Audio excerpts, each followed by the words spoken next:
Good morning guys, ngayong araw ay magluluto tayo ng ginataang sinantol na may alimasag. Kaya nga samahan nyo akong ihanda ang mga pampalasang sangkap na may halong pagmamahal at ng konting chemical.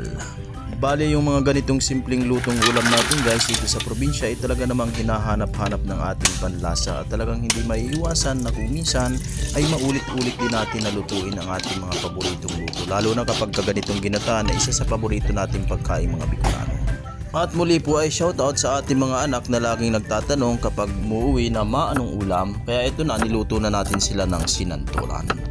At nagayat na tayo dyan guys ng mga pampalasang ricado ng sibuyas at ng siling berde na syempre hindi mawawala sa ating mga Bicolano sapagkat paborito din natin itong may konting anghang guys. Para nga pala makain ng ating anak ang ating gulay, nilalabusan natin ng mainit na tubig ang mga sili.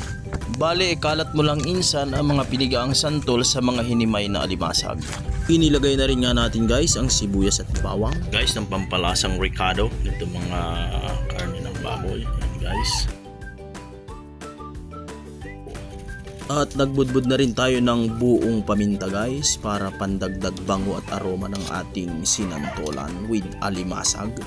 At ibinuhos na natin ang gata ng niyog para manuot ang lasa kapag kumukulo na sa bawat parte ng sinantolan at ng hinimay na alimasag.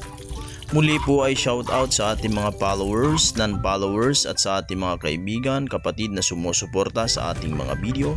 Maraming salamat po sa inyo. At palambing lang po guys, comment lang po kayo below kung taga saan po kayo para malaman namin kung hanggang saan nakakaabot ang aming mga video.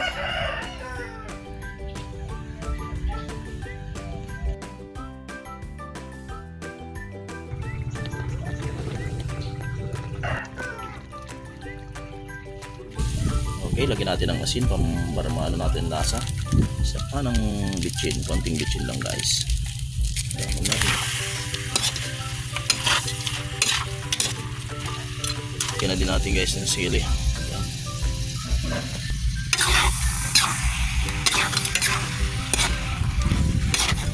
At yan nga guys, luto na ang ating ginataang sinantolan.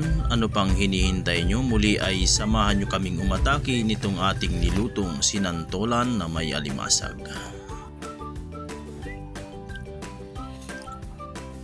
Guys, takbo tayo.